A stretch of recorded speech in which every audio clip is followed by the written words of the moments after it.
This channel does not promote any violence, harmful, or illegal activities. All content provided by this channel is meant for an educational and information purpose only. 2016 সালের panel কোনোভাবে বাতিল করা যাবে না। এসএসসিকে উপযুক্ত তথ্য দিয়ে সহযোগিতা করতে হবে। ধর্মতলা ওয়াই চ্যানেলে বিক্ষোভে শামিল হয়ে দাবি জানালেন চাকরিহারা শিক্ষকরা। আগামী 7 তারিখ অবধি জারি থাকবে এই আন্দোলন।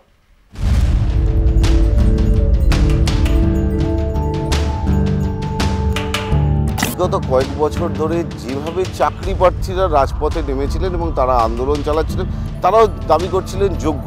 এবং এবার কিন্তু যারা চাকরিজীবী অর্থাৎ শিক্ষকরা, তারা কিন্তু গতকাল রাত থেকে কিন্তু রাজপথে নেমেছেন এবং এই মুহূর্তে ওয়াই চ্যানেলে দাঁড়িয়ে তারা বিক্ষোভ দেখাচ্ছেন এবং সেই বিক্ষোভ কিন্তু আগামী 7 তারিখ অবধি তারা চালাবেন এবং যতক্ষণ না সুপ্রিম কোর্টে তাদের ন্যায্য দাবি তারা পান।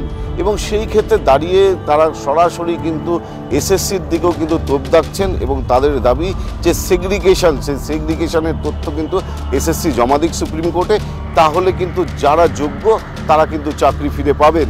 এবং এখনও পর্যন্ত তারা চাকরি করছেন এবং কতজনের ভাগ্যে সেই চাকরি থাকে সেটা নিয়েও এখনও প্রশ্ন উঠেছে। আমরা লাস্ট হিয়ারিংয়ে কিন্তু দেখেছি আমাদের সরকার পক্ষে যে উকিল এবং এসএসসির যে উকিল, তারা কিন্তু সঠিক তথ্য দিচ্ছে না, তারা ভুল তথ্য দিচ্ছে তারা। আর এবং আমরা চাইছি যাতে কোনো লয়ারকে আমরা ছোট করছি না। আমরা বিগত বেশ কয়েকটা কেসে দেখেছি সরকার পক্ষ বড় বড় অনেক লয়ার দিয়েছে। আমরা চাইছি ভালো লয়ার দিয়ে সুন্দরভাবে ব্রিফ করে আমাদের সঠিক তথ্য খুব তাড়াতাড়ি আমাদের মহামান্য বিচারপতির কাছে, সুপ্রিম কোর্টের কাছে দিয়ে দিক। ক্লাস 9-10 এর ক্ষেত্রে 8.5% এবং 11-12 এর ক্ষেত্রে 14.47%। তো সেক্ষেত্রে আমরা এর বেশি কিছু জানি না।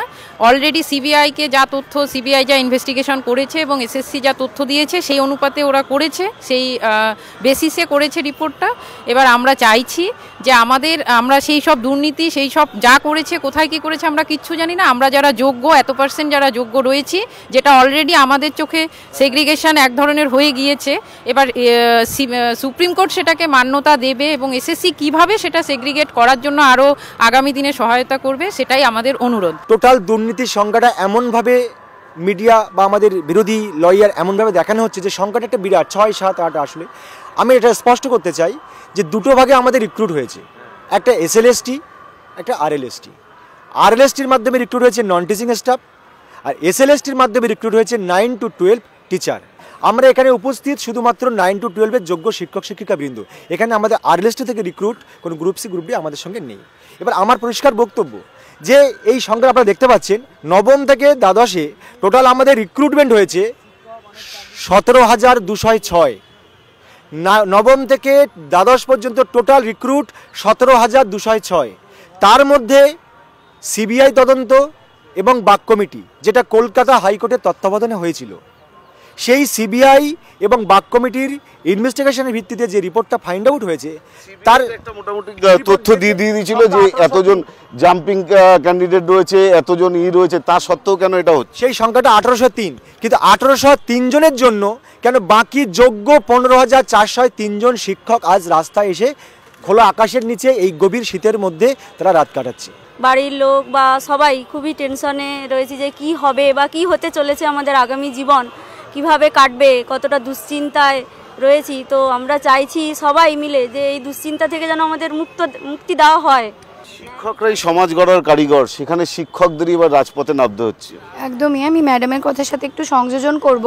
22 এপ্রিল ওই হঠাৎ এক পেনের আঁচড়ে আমাদের সবার চাকরি চলে যাওয়ার পর আমরা ভীষণভাবে, মানসিক স্বাস্থ্য আমাদের ভীষণভাবে ক্ষতিগ্রস্ত। শুধু পড়াতে গিয়ে তো অসুবিধা হচ্ছেই, ছাত্রছাত্রীদের বিভিন্ন প্রশ্নের সম্মুখীন হতে হচ্ছে এবং একটা সোশ্যাল হ্যারাসমেন্টের শিকার হতে হচ্ছে, যেটা অনেকেই নিতে পারছে না, কারণ এটার জন্য তো আমরা তৈরি ছিলাম না বা এটা আমাদের প্রাপ্য নয়, সবচেয়ে বড় কথা। তো সর্বত্র, পরিবারের বাইরে, রাস্তাঘাটে।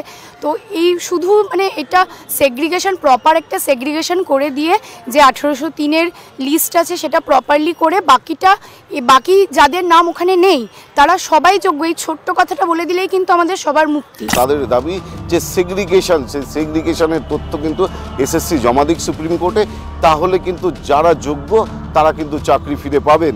এবং এখনও পর্যন্ত তারা চাকরি করছেন এবং কতজনের ভাগ্যে সেই চাকরি থাকে সেটা নিয়েও এখনও প্রশ্ন উঠেছে। চিত্র সাংবাদিক বিনয় মণ্ডলের সঙ্গে বিশ্বজিৎ পালের প্রতিবেদন, আর প্লাস নিউজ, কলকাতা।